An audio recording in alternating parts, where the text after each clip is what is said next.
3 countries adopted about 3.5 years back 17 Sustainable Development Goals.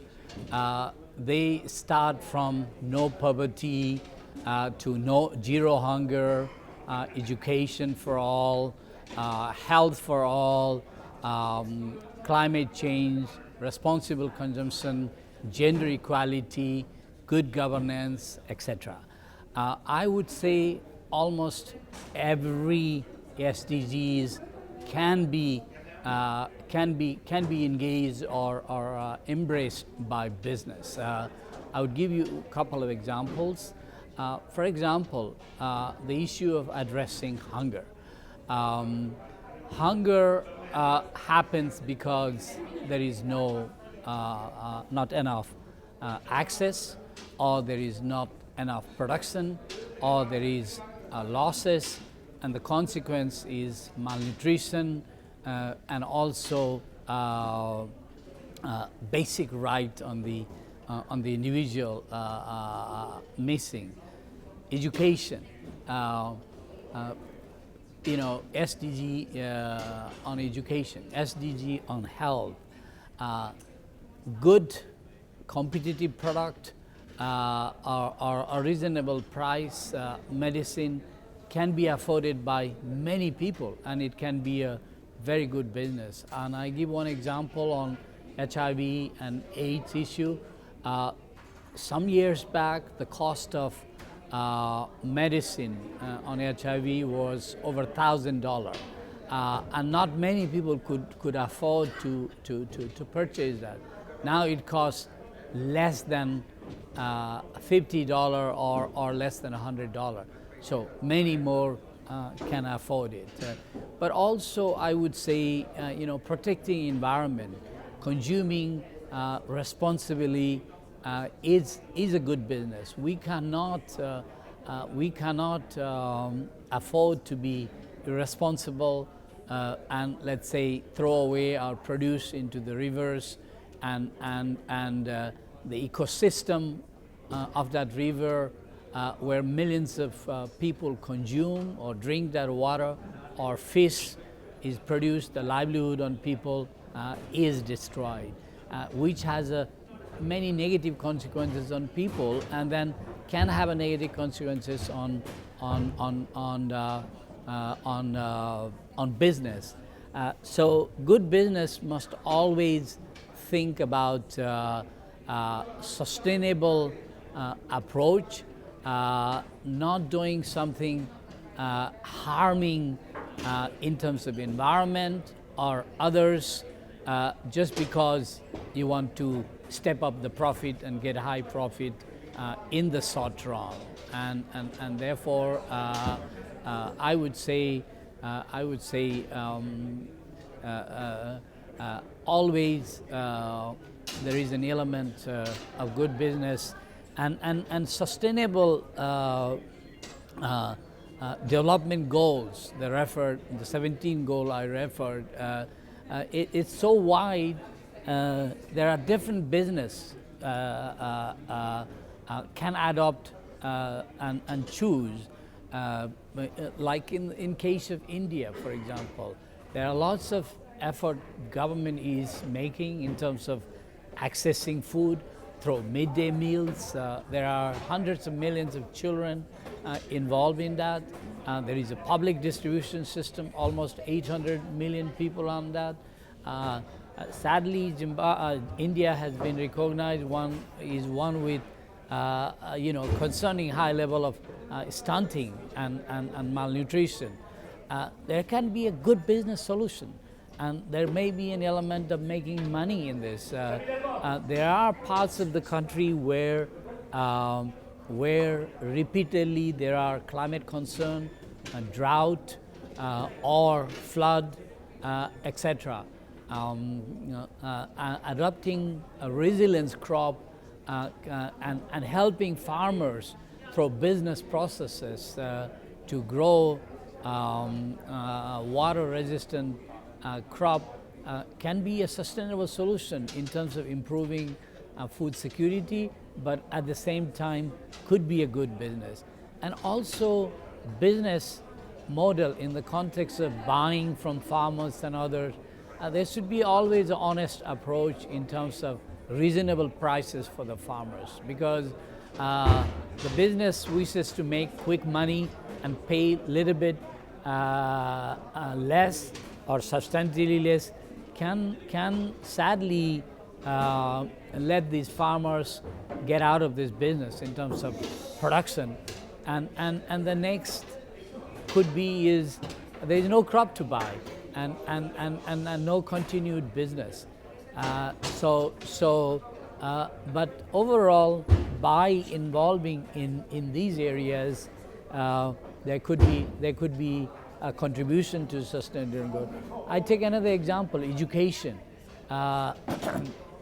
If business is able to produce a better solution in terms of improving learning, education, and reaching out to more students from different segments of societies, it can really help to improve on sustainable development goal on education.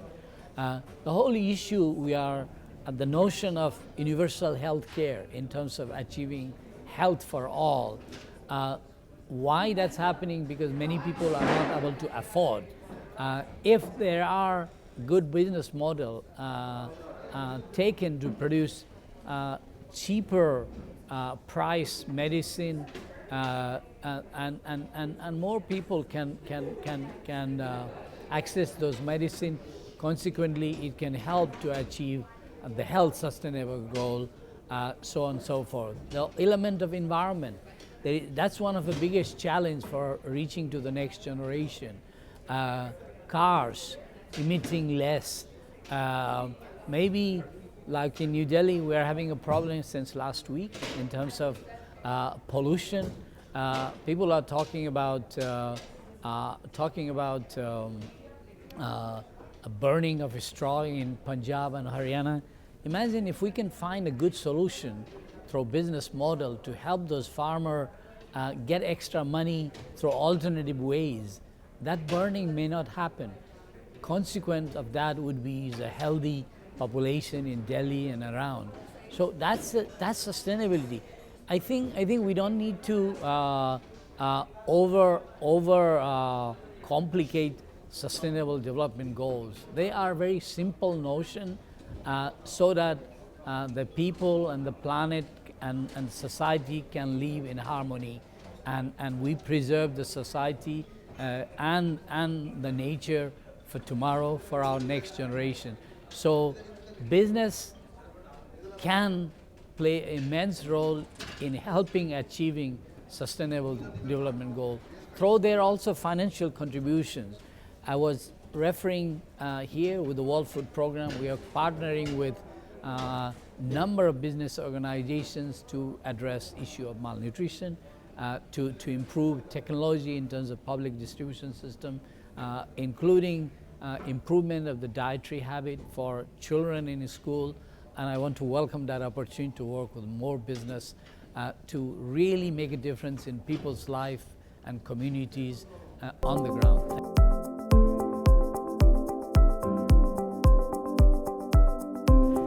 I think when companies look at CSR, they should look at it as a continuum of what they do as a business, as a responsible business. So CSR is one end or one part of the whole spectrum of sustainable and responsible behavior, starting from inside your own operations to your own supply chain, and then moving on to beyond the boundaries of your own business ecosystem.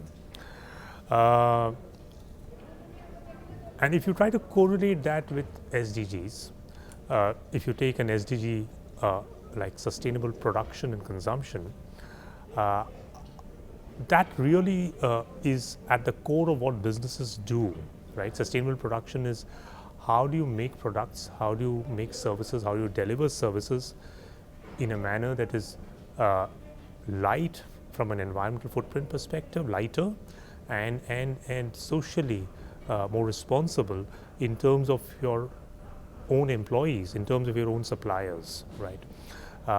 It doesn't even start looking at beyond your business boundaries. So sustainable production is what you have to do as a responsible business within your own business ecosystem.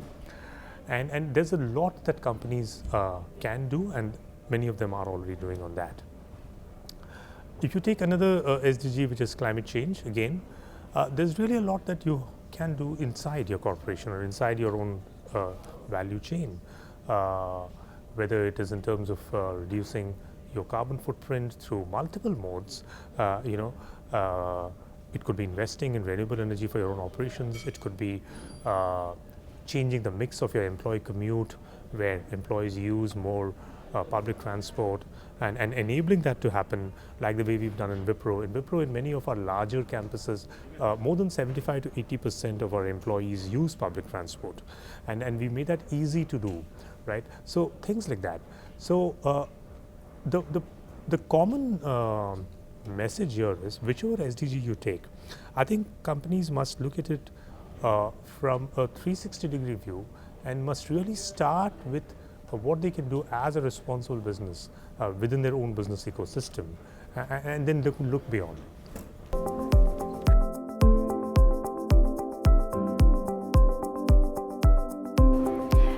Actually, the SDGs are a very interesting framework, and I can talk about it from a Cargill perspective, if I can just bring in a close example here. So at Cargill, we have 3 key pillars that we bring in terms of creating sustainable development. We call it nourishing our world, protecting our planet, as well as enriching communities. And a lot of our work that we do around our business communities, around our consumers and customers, actually rally around the entire conversation in these 3 pillars. When we talk about SDG, we look at, for example, the Sustainable Development Goal 2, which is End Hunger. It is one of the key anchors of the work that we do, because we are a food and agri organization. So the outreach with our farmers, the work that we do with communities in terms of, let's say, school meals or creating wash initiatives, all of them really rally around SDG 2. And then we pivot to, when we talk about the organization's business operations as to, and that really talks about the pillar around protecting our planet. SDG 12 really comes into play in that sense, in terms of sustainable consumption and production. And we have seen that the framework has really helped us to bring the entire conversation home in terms of creating those key pegs and policies around making it not only internal focused as such, but also how we bring the outside into it and make a more broader conversation with our key stakeholders, working with consumers, working with customers, working with the policymakers, and make it a more holistic sort of a network, and rally towards the goal of the entire sustainable development goals, and sort of rally for it for 2030. And we've been very consciously moving towards it. If I have to really talk about some of the key ones that we are rallying for, SDG 2, SDG 3, SDG 12, and SDG 17 really comes to mind, because the anchoring in the partnerships, and that really talks about how we engage with our key stakeholders and how we make a difference in their lives, and how they in turn really help us, has been at the center and fore of how we are going about working in the Sustainable Development Goals arena.